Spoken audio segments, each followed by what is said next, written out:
Hey, I am here, my friends. Welcome. Apologies for being a few minutes late.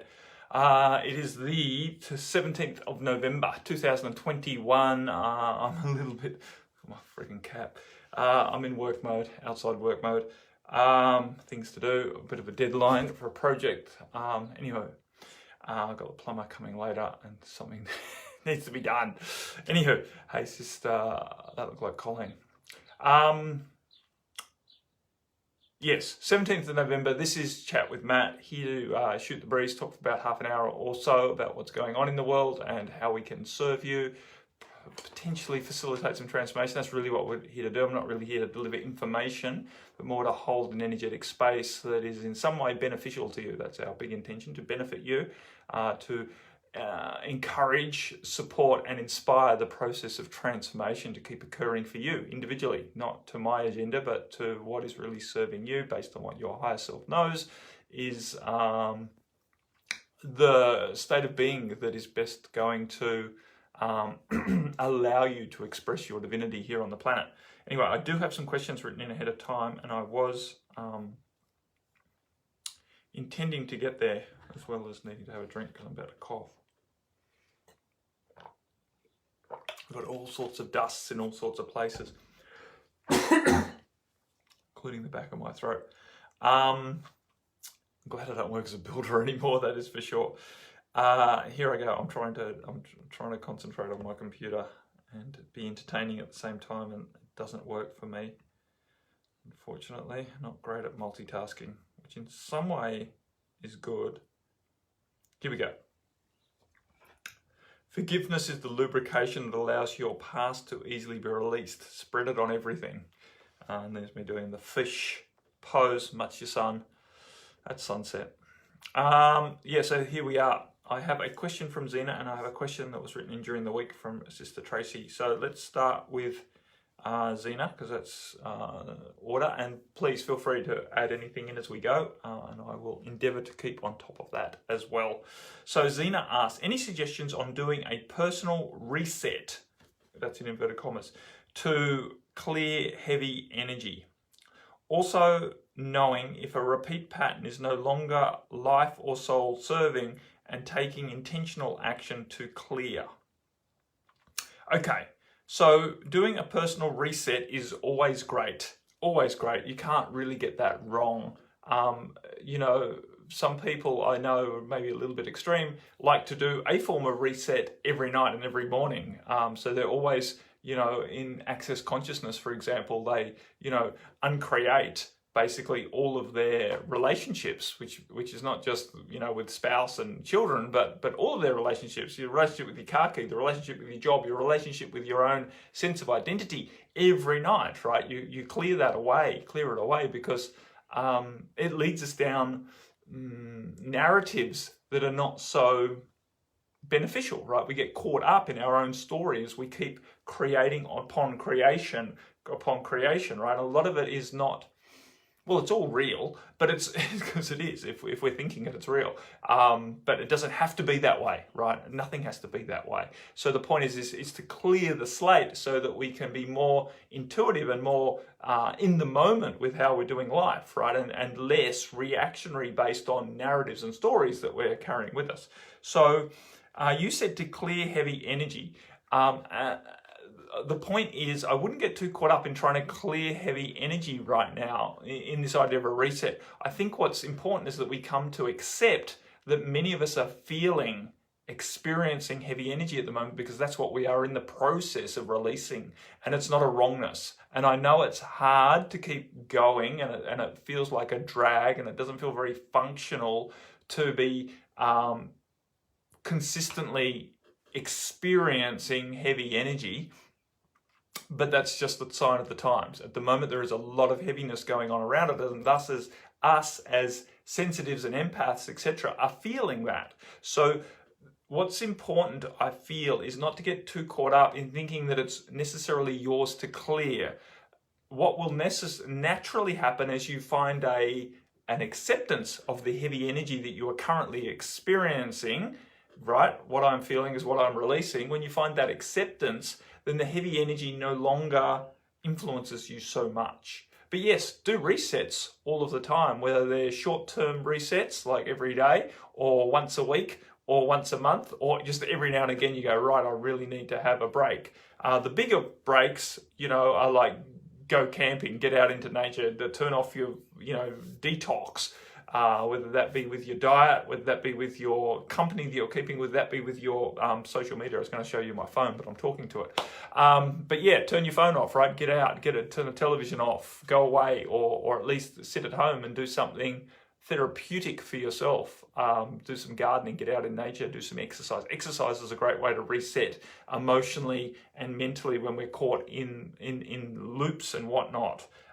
So all of that is great. And then you can do some conscious resetting daily, like in your meditation practice. You basically just say, with a nice big breath out, I'm releasing everything, all the stories that are no longer serving me, right? I'm letting go of all of my relationships, mentally, the belief around all of my relationships, so that I can be in those relationships from a cleaner state of being, from a more intuitive, from a more natural, really, state of being. Okay, so also knowing if a repeat pattern is no longer life or soul serving and taking intentional action to clear.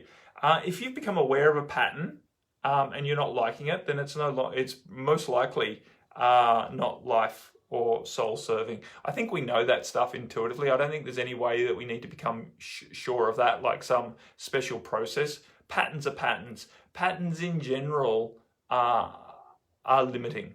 Even good patterns are good at the moment, are limiting, right? My good pattern of meditating every morning is a limitation. And I have experimented, of course, with not being tied to it. I've loosened up a lot. Before I was so strict. It had to happen before anything else. And now, and if it didn't, life fell apart around me, right? I wasn't in a state, because in my mind I said, I didn't do my meditation this morning. Right? Hey, Sister Jill. So, it becomes a codependence, right, with these patterns, because when, as they always do, they get challenged or broken, or we need to adjust, adapt, and accommodate. If we're so rigid in a pattern or so dependent on a pattern, then it's of course it's a crux, it's a limitation. And that's not to say that we throw the baby out with the bathwater and just be a jellyfish with no structure at all, right? Patterns are very much a part of living in humanity. Our mind loves patterns. We love routines, and all the rest of it. It's just developing a relationship with them where we're not dependent. So the point is, what sort of intentional action is to clear a pattern? I don't like to get too caught up in fighting against a pattern.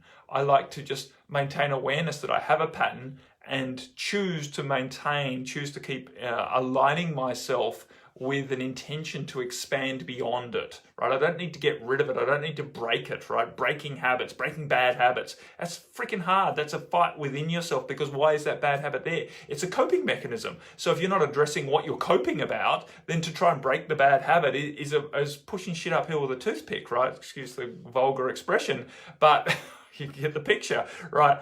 It's not easy, and it's not pleasant to try and break a bad habit if you haven't really loved yourself out of what you were coping from with the bad habit. So bring awareness to repeated patterns and assume that none of them are really necessary, and always look to expand out of the need for patterns, the need for these coping mechanisms and these structures that keep us more limited, more box-like. But at the same time, don't try too hard to do that too quick, right? This is a lifelong or lifetimes long process of expansion out of normal, natural human coping mechanisms and tendencies. And we've developed a lot of those because it's been very dark and very hard on this planet for a long time. So be compassionate. We've all got a lot of these coping mechanisms, a lot of these habits that are potentially not our highest expression of being, but yet it's how we've dealt with a harsh world. And the world is still pretty harsh right now as we're going through this, mass change, this big transformation, as the old authoritarian structures are falling apart in rather spectacular and yet intense and concerning ways, and moving into a more compassionate, expansive, loving, divine feminine opportunity. We're going through a process, and sometimes, patterns and coping mechanisms are entirely appropriate. So don't try too hard to get rid of them. But I think when something's really not serving you, and the point is to look behind it. Why am I behaving that way? What's driving that? Because a lot of the times it's easy to put it down to, I've just fallen into a habit. No, habits get built because there was a reason for them. So you have to go back and think about, or inquire, not necessarily think with your cognitive mind, but open a space to find out a deeper understanding of why you're doing something, and then look to expand out of that lack. Generally, it's generally missing something, or bugger, my internet just dropped out for a moment. I don't know why. I'm supposed to be plugged in, but my plug's been a bit dodgy lately. Anyway, so hopefully that's helped Sister Zena's, or answered Sister Zena's question. I'm going to just open this thing up from, that opened well, Tracy, who took a screenshot of a question she asked, I think after the last chat with Matt. And I can't remember what I was talking about last week, but this is what Sister Tracy wrote. There's some great advice in here, Matt. Thank you. On the next chat, I would like to hear your thoughts on darkness and the dark agenda in comparison to this. And so this is the belief in comparison to, there is one source, one creative, omnipresent, benevolent force, that there is not an opposing, equal, or omnipotent dark force. The dark is what humans have created by separation from their source light. So it has its own force or momentum, but it's only human created. And then in brackets, beyond the balance of yin and yang. I don't know what beyond the balance of yin and yang means, because to believe that there is only light in the cosmos and the dark is just a human creation, in my opinion, is completely BS and very, very naive and immature. It's a very immature idea that that darkness is just some sort of human thing. It's almost like the biblical thing that everything is perfect except man sinned. And then Jesus had to come down and die for our sins, and we're still struggling with man fucking everything up. And God created the whole universe completely perfect, and yet we're stuffing everything up, and we're having to atone for our sins, and many of us are going to go to hell because we just can't get it right, and we can't live in this world filled with light that God created. Hey Sister Anne, I don't subscribe to that at all, obviously. I believe there has to be, God source universe, the one omnipotent force, is not really benevolent. It's completely neutral, right? It can be benevolent. I encourage people to believe that it's benevolent, because if you believe that life is benevolent, then you tend to perceive life as benevolent, and what you're perceiving is what is going to help you create and manifest and keep working in the world. So if you believe that life is here to support you, then it does. If you're here to believe that life tests you, then it does. If you're here to believe that life's a bitch and then you die, then that's what you basically experience on the planet, right? We are the creator beings. We are an equally valid part of God, right? That's what we are. We're an individuation of God's source universe having an experience here. And this whole playground is created from us, right? From God's source universe, because that's what we did to learn about ourselves, to understand. Now, one of the fundamental individuations of God's source universe way back when the one source decided to know itself, was the differentiation between light and dark. Because you can't know the light if you don't have dark to recognize it against, right? There's no comparison. That's the whole reason God source universe, the one energy, decided to start dividing itself in the first place, to relate to itself, so that it could learn, so that it could have experiences, so that it could be entertained, so that it could experience its magnificence, right? And to do that, it had to create opposites, because that's how you know one thing against the other. You have to create darkness to actually appreciate what light is. And so there it is. It is the yin and the yang, and it is the foundation of the cosmos. And, other, aspects you could call masculine and feminine. And when I say that, everyone gets mixed up between boys and girls. I'm not talking about gender here. I'm talking about fundamental energies, right? Action versus receptivity, right? Doing versus receiving. All of those things. Strength versus flexibility. Different aspects of ways of fundamental ways of doing the world, interrelating, right? One is considered masculine, one is considered feminine. It's like in many languages they have genders for different animals, right? Cats are feminine. It's not that all cats are girls, no, right? There's boy cats as well. But when you talk about the cat, you use the proper, whatever the fucking thing is, pronoun, I guess. I don't know. Grammar was one thing I've pretty much failed. Not my cup of tea. I was a science and engineering boy. Maths. But the point is, we ascribe a gender to it, right? But it's not about its sex. It's not about its gender. It's about its vibration. And so masculine and feminine is much the same way. So, this idea that humans have created the darkness is crazy. Darkness is very much a fundamental aspect of the universe, and we can't exist without it. I have a story, and I don't tell this story very often, especially on a broadcast like this, which is a little bit more public. But way back, probably 5 years ago now, it might have even been longer, right? When I was first introduced to doing a lot of facilitations, when I first went online and did a telesummit, etc., 2015, early 2016, I was working with someone and we were removing quite a dark influence, right? Quite a demonic influence, not just your average everyday entity sort of using someone, but something had been there contractually through the lineage, right? A very dark energy.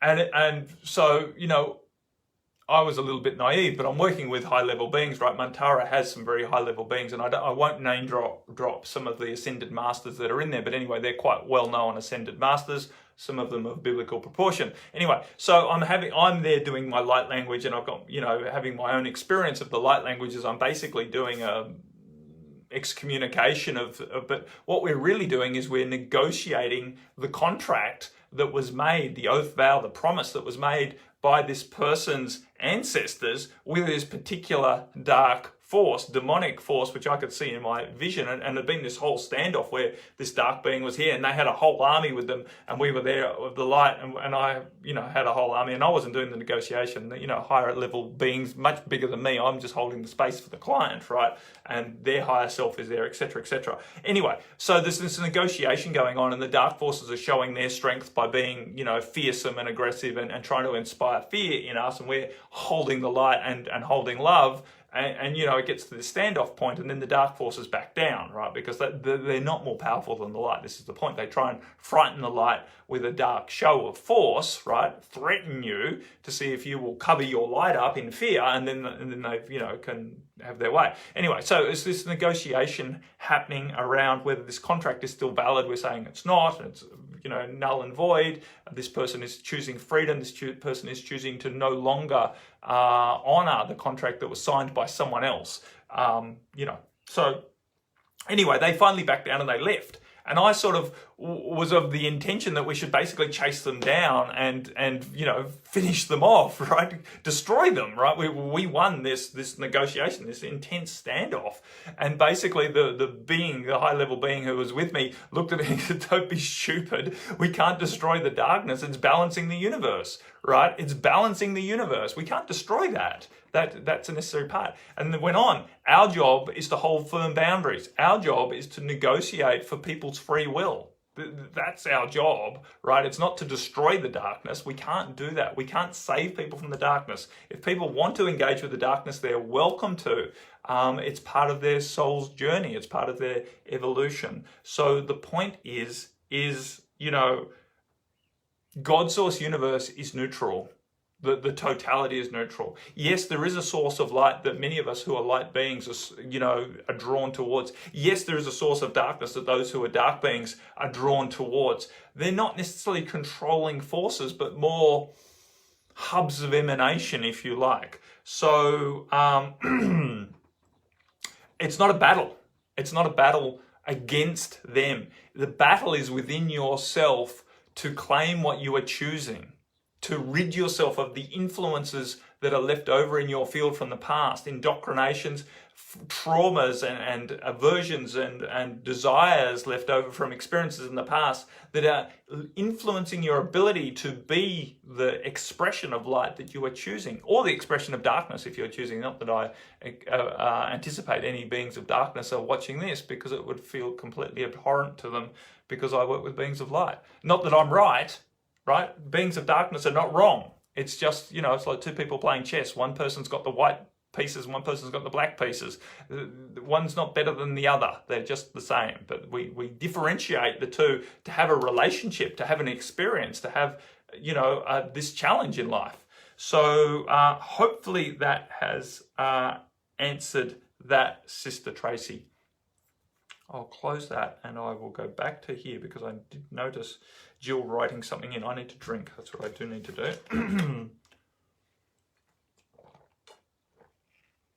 I'm going okay. I'm only 20 minutes into this as far as I can tell. Anyway, sending mega gratitude for all holding space for me in my search for a new home in Cornwall.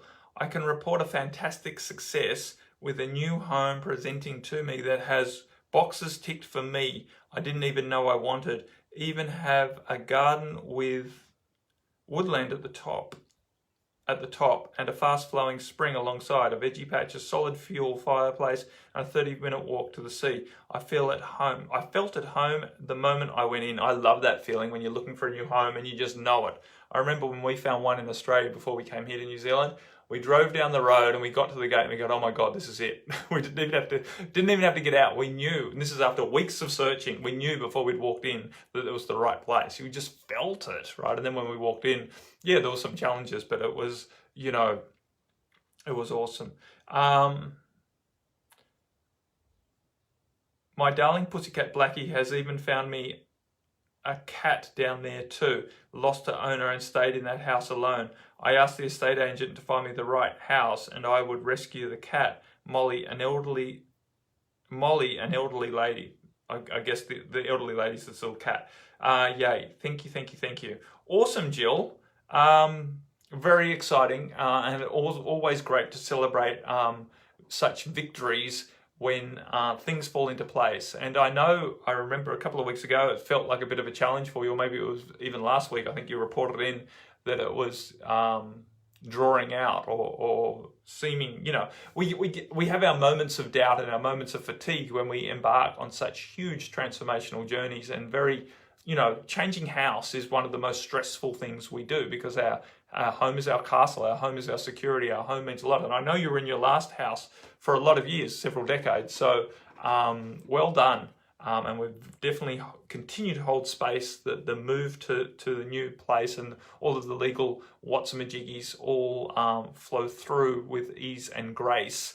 Not necessarily easily, but it comes through with ease and grace, right? Sometimes we have challenges, and sometimes those challenges are beneficial for us to clear some more energy.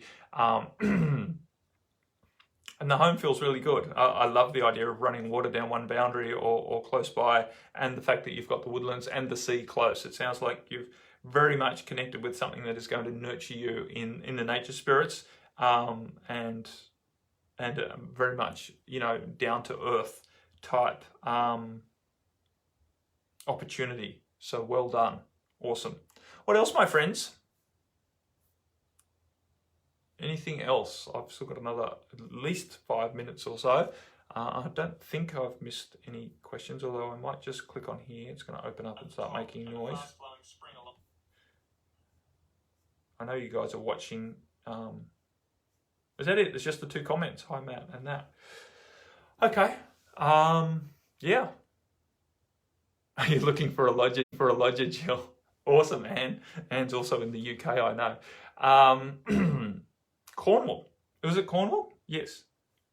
I know someone in Cornwall, I think, who a good friend of ours from New Zealand. I'm pretty sure it's Cornwall where she is. She's working in a big garden down there that's quite well known.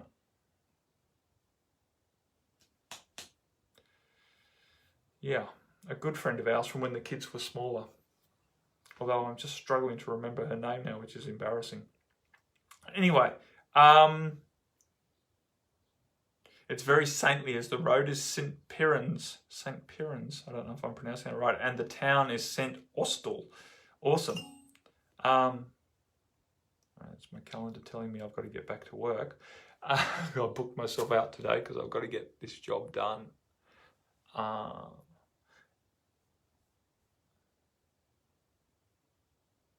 No, it's not the Eden Project, Stan. This is a very old garden, something estate or something gardens. Anyway. And I can remember her daughter's name, but I can't remember her name. Funny. Anyway, Susan wrote, it's a bit quiet today, not feeling great. Yeah, the energy's pretty hard. Oh, that's the thing. We've got full moon coming up. It's probably it's in less than 72 hours now. It's about 12 hours, less than 72 hours, whatever that is. 60 hours. About 60 hours. Yeah, Helligan Gardens. Well done. Thank you, Jill. She's working at Helligan. As one of the caretakers there.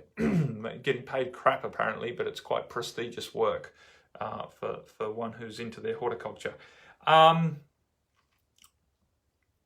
So, yes, and it has a lunar eclipse, exactly. So this full moon's coming up in about 60 hours. It will be with a lunar eclipse. I will be doing in about 48 hours' time. Is that really 48 hours away? Let me check my calendar. Maybe I've got this wrong. No, yeah, in about 48 hours' time, I'll be doing a full moon light language call to make use of that.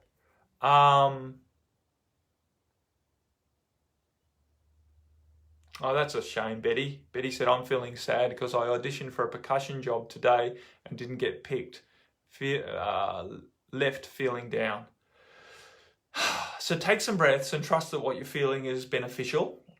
It's an opportunity to release disappointment. And there's a lot of things that are disappointing in the world right now. A lot of us are very disappointed with the way the world is unfolding currently, with how the world is dealing with this pandemic, the fact that we've, having this whole shit show to start with.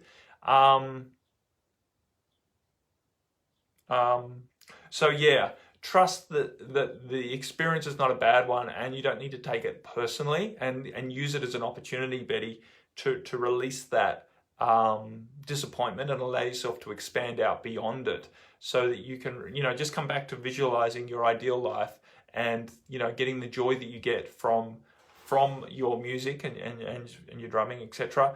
And visualize that being a big part of your life, not necessarily in any specific band, etc., or unless you really want to, but just, hold that space and trust that this minor setback is just an opportunity to release some more vibration that is going to serve you and leave you more expansive to actually accept an even better job, to be offered and accept an even better job or opportunity in the future. So yeah,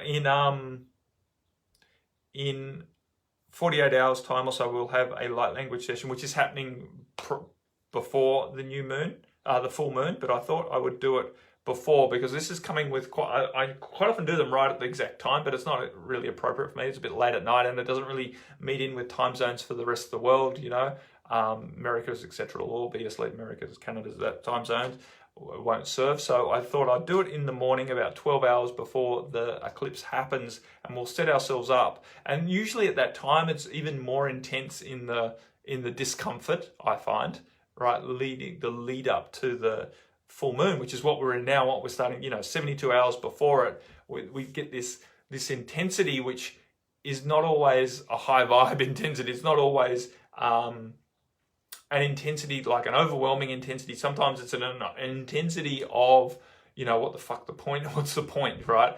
A tiredness even before full moons. I know we always assume, full moons are when the lunatics come out and people do stupid things, but it's really just an intensifier of what's going on. And at the moment there is, as I was talking to Betty, there's a lot of disappointment in the vibe field. There's a lot of hopelessness in the energy, especially for us light workers, seeing the darkness putting on such a good last innings to try and, capture some ongoing support with this current craziness.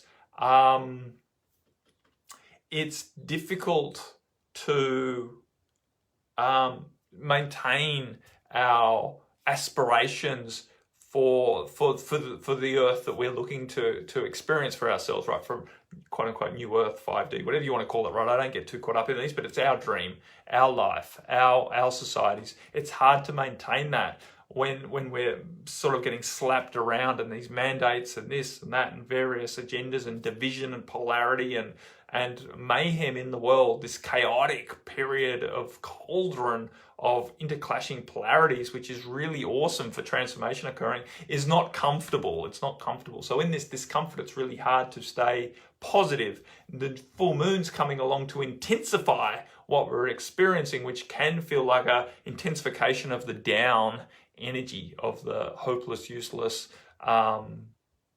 fatigued energy. So just be aware of that as we move forward. And I do feel this full moon is going to offer some great opportunities. And I'm just trying to remember what I decided, what I'd been guided, because I get the information and then I forget about it.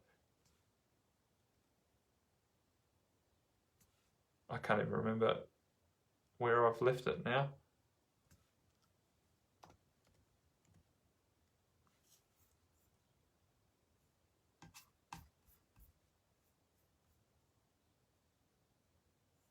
Oh my God. Anyway, it doesn't matter. We'll be talking about something that's really good, and I'll send out a notification soon, probably tonight at about midnight when I get back to my computer after I finish what I need to do today.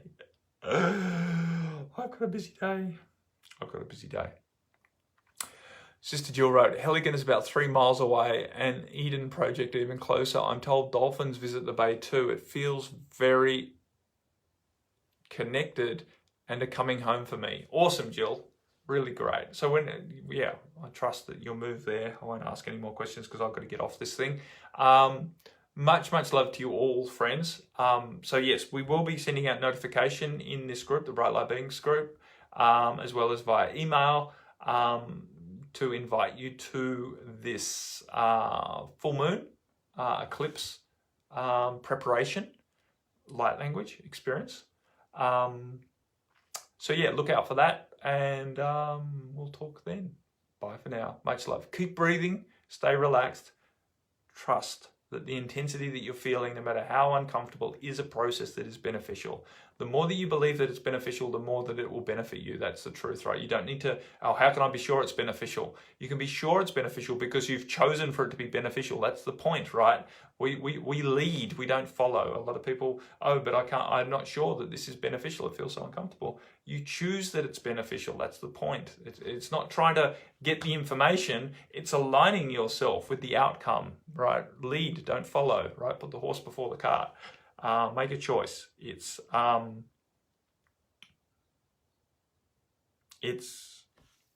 calendar for October. Where's the calendar for November?